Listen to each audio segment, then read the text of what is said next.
भिवानी के महम रोड स्थित बड़ चौक पर Haryana government PWD mechanical worker union की जिला कार्यकारिणी की बैठक आयोजित की गई।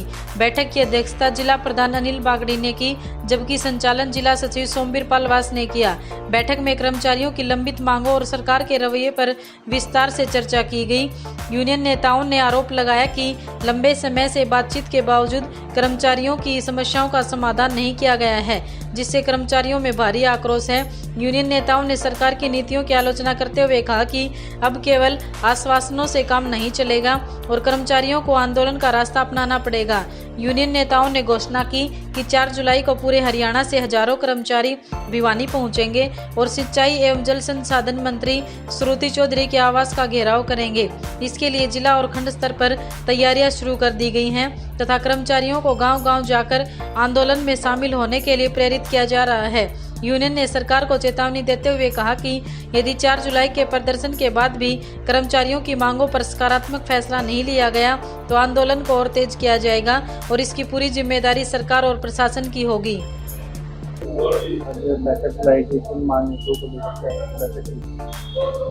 Haryana government PWD mechanical worker union register number 41 संबंधित सर्व कर्मचारी संघ ने कर्मचारियों की मांग और मुद्दे और विभाग को बचाने के लिए आंदोलन की घोषणा की हुई है, जिसमें हमने पहले भी 11 अक्टूबर को माननीय श्रुति चौधरी को रैशनलाइजेशन के विरोध में एक आंदोलन दिया था। उसके ऊपर वार्ता हो गई थी, लेकिन मंत्री महोदया ने वादा खिलाफी की है। उनकी वादा खिलाफी के विरोध में तथा मांगी गई सभी जो मांगे हैं उनको याद दिलाने के लिए 4 जुलाई को हमने भिवानी में उनके कैंप कार्यालय के ऊपर पूरे राज्य स्तरीय प्रदर्शन करते हुए घेराव का ऐलान किया हुआ है। तो उन्हीं की तैयारी के परिप्रेक्ष्य में राज्य कमेटी आज यहाँ पर आई हुई है, उनकी तैयारियों की समीक्षा कर रही है।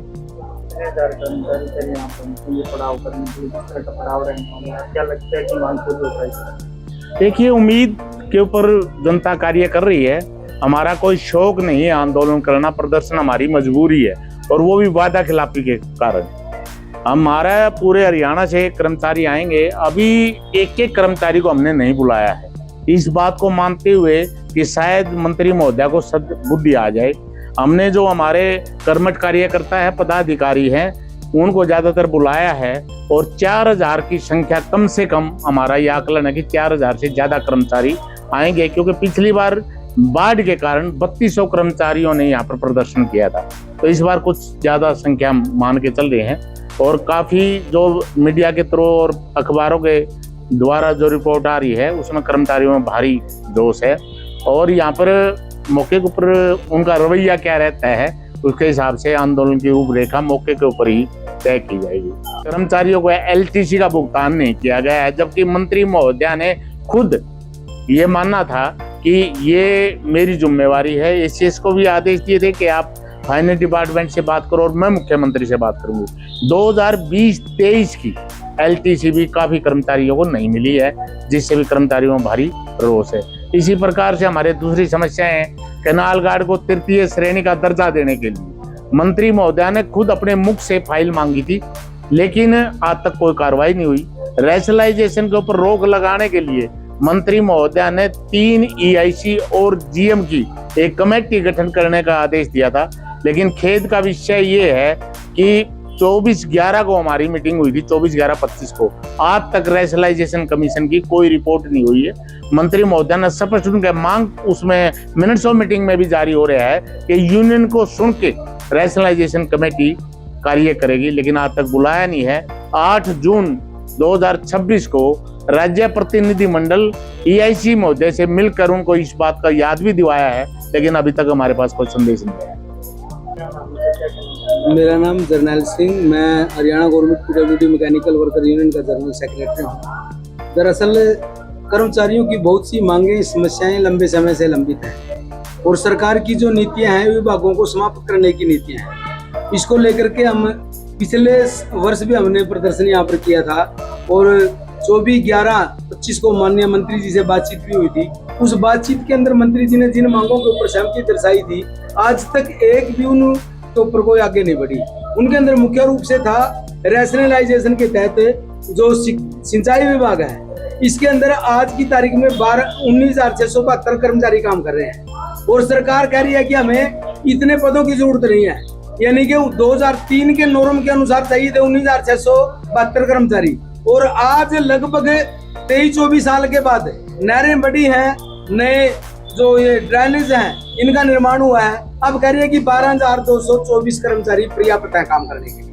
कर्मचारियों के पद घटा दिए, यानी कि बेलदार, कैनाल गार्ड, ये सारे के सारे पद लगभग समाप्त कर दिए। जो हमारे प्रमोशनल पद थे उनको रैशनलाइजेशन के तहत समाप्त कर रहे हैं। मंत्री जी ने आश्वासन दिया था कि हम तीनों EIC आपकी बात सुनेंगे और उसके बाद इसके ऊपर कोई कार्रवाई होगी, लेकिन 8-9 महीने के बाद आज तक उन प्रमुख अभियंताओं ने हमारा पक्ष नहीं सुना कि हम क्यों इसका विरोध कर रहे हैं। तो इसलिए विभाग बचाने की मुख्य तौर पर लड़ाई है। दूसरी इसके अंदर जो मुख्य तौर पर है, हमारे सेवा नियमों के अंदर काफी त्रुटियां हैं, यानी कि अगर सरकार 3 इलेक्ट्रीशियन नियुक्त करती है और उनको पब्लिक हेल्थ, B&R और इरिगेशन के अंदर अलग अलग नियुक्ति देती है, तो B&R के अंदर उसी कर्मचारी को समान योग्यता पर मिलेगा 25,500 का वेतनमान और सिंचाई विभाग में मिलेगा 19,900 का वेतनमान, यानी कि बराबर योग्यता। हमारी मांग है कि ये विसंगतियां हमारी दूर की जाए। कैनाल का हमारा एक बहुत महत्वपूर्ण पद है जो नहरों का रखरखाव का काम करता है, उसकी भर्ती योग्यता मैट्रिक प्लस ITI है, लेकिन उसको ग्रुप D के अंदर रखा हुआ है। वो मैट्रिक +2 है उसकी, और उसकी शारीरिक योग्यता पुलिस से भी हायर है, तैराकी उसके अंदर शामिल है, उसको ग्रुप D के अंदर रखा हुआ है। मंत्री जी ने माना था कि इनका काम हम पद के अनुसार लेंगे, इनकी योग्यता के अनुसार लेंगे, इनको वर्दी देंगे, लेकिन एक कदम भी इसको ऊपर आगे नहीं बढ़ी। अफसर जो पड़ाव डाला जाएगा, ऐसे में अगर मांग फिर भी पूरी नहीं होती है तो आगामी रूपरेखा क्या है?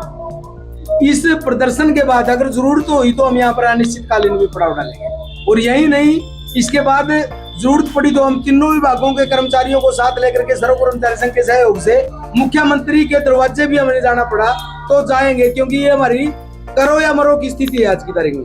अगर इन विभागों को हम नहीं बचा पाए तो हमारी नौकरियां तो शायद पूरी हो जाए, लेकिन हमारे बच्चों का भविष्य कहीं हमें दिखाई नहीं दे रहा।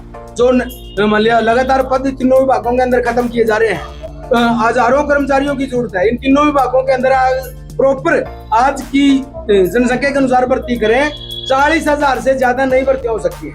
और वो कौन भर्ती होंगे? पाकिस्तान से तो नहीं आएंगे, हमारे ही बच्चे होंगे ना, उन बच्चों के भविष्य की लड़ाई है।